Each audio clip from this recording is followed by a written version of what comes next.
Hello, welcome to Bible study. This week I'm going to share some thoughts on Philippians chapter 4. Paul has encouraged us to persevere, to keep learning and to look forward. He says stay true. In another letter he says, be on your guard, stand firm in the faith, be courageous, be strong. Paul is writing to his friends in the church at Philippi. He loves them like their family. Well, actually they are family, God's family.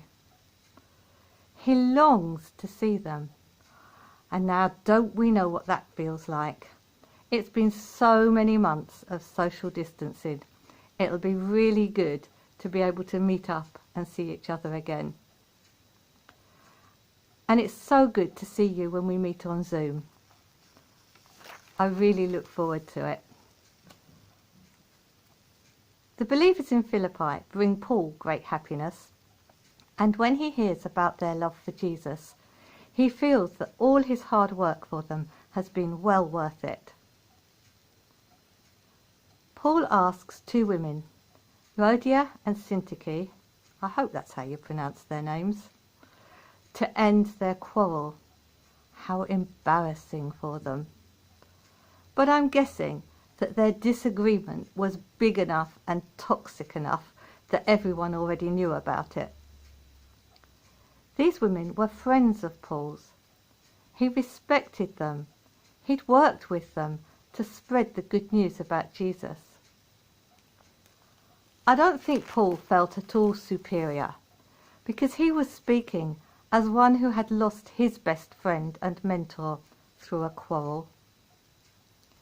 Paul and Barnabas had fallen out and gone their separate ways shortly before Paul went to Philippi. He knew the pain of a broken friendship and the effect it had on the church. He cares deeply for Rhodia and Syntyche, and he appeals to one or more of the church family to help them. Jesus said, blessed are the peacemakers, for they will be called the children of God.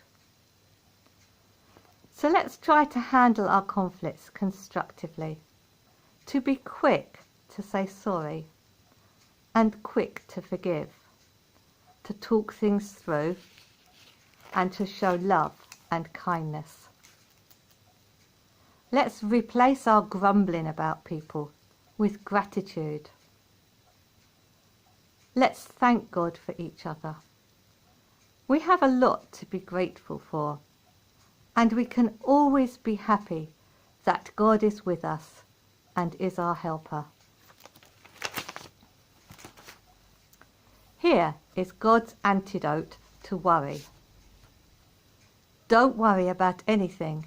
Instead, pray about everything. Now, when I was a child, I thought that when Jesus said, don't worry, he was being nice and kind. Like he was saying, don't worry, I've got this. But once I grew up, I learnt from grown-up Christians that Jesus wasn't being nice at all. He was just giving us another commandment to fail at and feel hopeless about. Really? Well, what do you think Jesus is like? I know what I think. In 1 Peter 5 verse 7 it says, give all your worries and cares to God, for he cares about you.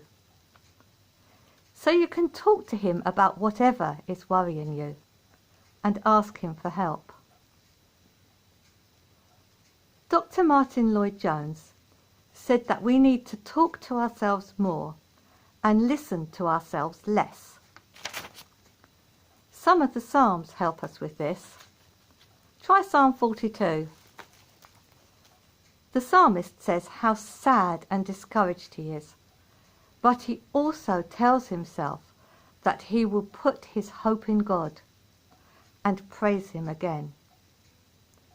He is deeply discouraged, but he reminds himself that God always loves him. We all have a tendency to be negative. So it's good for our mental health to think about the good things. Paul uses a word which means reflect on, give attention to, or value. So let's reflect on what is true and right.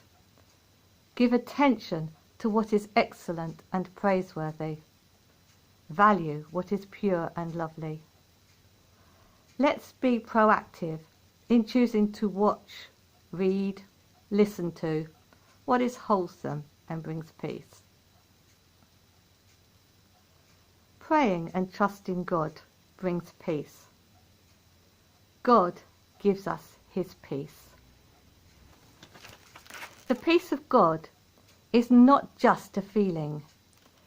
It's an assurance that God works all things out for good.